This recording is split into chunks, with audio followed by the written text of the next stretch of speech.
வணக்கம் உறவுகளே, அருவி சேனலுக்கு வருகை தந்த அனைத்து நல் உள்ளங்களுக்கும் என் மனமார்ந்த நன்றிகள்.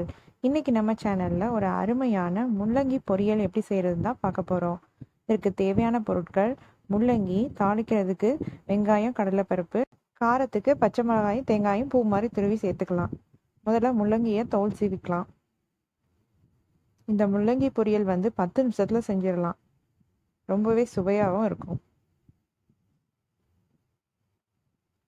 முள்ளங்கியில் அதிகமான நீர்ச்சத்து இருக்கிறனால வெயில் காலங்களில் இந்த காய்கறி நம்ம அதிக லெவலில் எடுத்துக்கிட்டோம்னா நம்ம உடம்புக்கு ரொம்பவே நல்லது.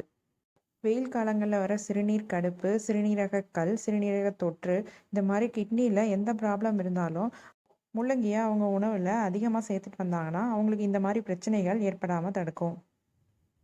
முள்ளங்கி தோல் சீவினதுக்கப்புறம் நான் இன்றைக்கி கட்டரை தான் கட் பண்ண போகிறேன். அதனால் கொஞ்சம் பெரிய பெரிய பீஸாக கட் பண்ணி அதை குறுக்கால வெட்டி வச்சுக்கிறேன். இப்போ கட்டர் எடுத்துக்கலாம். ஒவ்வொரு பீஸாக வச்சு ப்ரெஸ் பண்ணோன்னா நம்மளுக்கு அழகாக குட்டி குட்டியாக கட் ஆயிரும். இந்த கட்டர் நல்லா யூஸ் ஆகுது, சீக்கிரமே நம்மளுக்கு வேலை முடிஞ்சிடும்.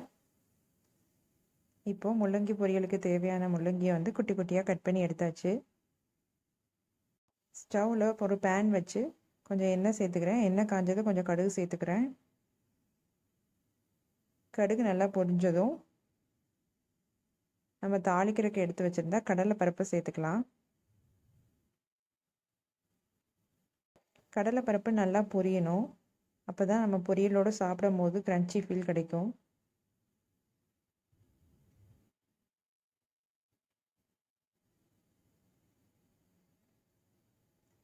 இதில் வேக வச்சு கூட கடலைப்பருப்பை சேர்க்கலாம்.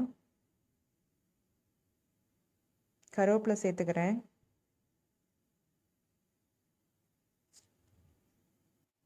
தாளிக்கிறதுக்கு கட் பண்ணி வச்சுருந்தா வெங்காயத்தை சேர்த்துக்கிறேன்.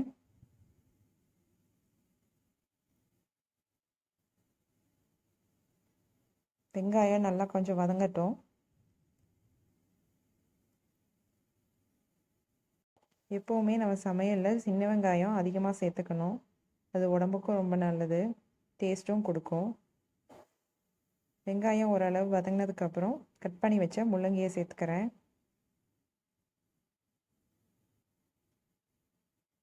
இன்றைக்கி நான் கொஞ்சம் அதிகமான பொரியல் தான் செய்கிறேன்.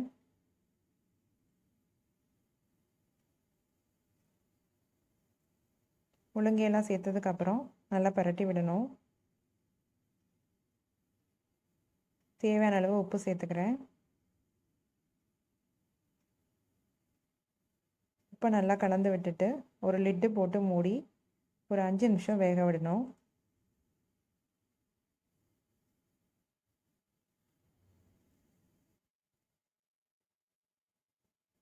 அஞ்சு நிமிஷத்துக்கு அப்புறம் லிட்டை ஓப்பன் பண்ணி பார்த்தோம்னா நம்ம தண்ணியே சேர்க்கலை. ஆனால் பாருங்கள், முள்ளங்கியிலேருந்து எவ்வளோ தண்ணி வெளியே வந்திருக்குன்னு.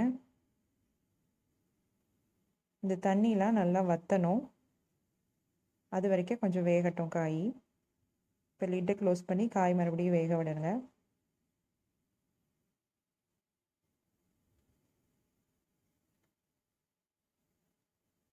நம்ம எடுத்து வச்சுருந்த தேங்காய், பச்சை மிளகாயை ஒரு மிக்சி ஜாரில் போட்டு ஒரு சுற்று சுற்றினோம்னா அழகாக பூ மாதிரி கிடச்சிரும்.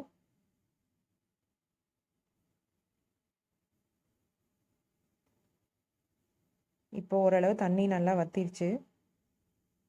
இன்னும் ஒரு 2 நிமிஷம் இருக்கட்டும். இப்போது நல்லாவே தண்ணி வற்றிருச்சு. இப்போ நம்ம அரைச்சி வச்ச தேங்காய் பூவை சேர்த்துக்கலாம். இந்த மாதிரி நம்ம அரைச்சி போடுறதுனால அந்த மிளகா நம்ம வாயில் கடிபடாது. காரம் நல்லா காயோடு இறங்கி பொரியல் ரொம்பவே டேஸ்ட்டாக இருக்கும். இப்போ தேங்காய் எல்லா பக்கமும் படுற மாதிரி நல்லா பரட்டி விடணும். தேங்காய் போட்டதுக்கப்புறம் உப்பு கரெக்டாக இருக்கான்னு ஒரு தடவை பார்த்துக்கணும். முள்ளங்கியில் சாம்பார்லாம் வச்சோன்னா அவ்வளோவா யாரும் விரும்பி சாப்பிட மாட்டாங்க. அந்த முள்ளங்கியிலேருந்து வர வாடையே ஒரு சிலருக்கு பிடிக்காது. ஆனால் இந்த மாதிரி பொரியல் ட்ரை பண்ணி பாருங்கள், ரொம்பவே சூப்பராக இருக்கும். வெறும் வாயிலேயே கூட குழந்தைங்கள்லாம் சாப்பிடுவாங்க. அருமையான முள்ளங்கி பொரியல் ரெடி. இந்த முள்ளங்கி பொரியலை நீங்களும் உங்கள் வீட்டில் ஒரு தடவை ட்ரை பண்ணி பாருங்கள். இந்த வீடியோ உங்களுக்கு பிடிச்சிருந்ததுன்னா லைக் பண்ணுங்கள், ஷேர் பண்ணுங்கள், சப்ஸ்கிரைப் பண்ணுங்கள். நன்றி, வணக்கம்.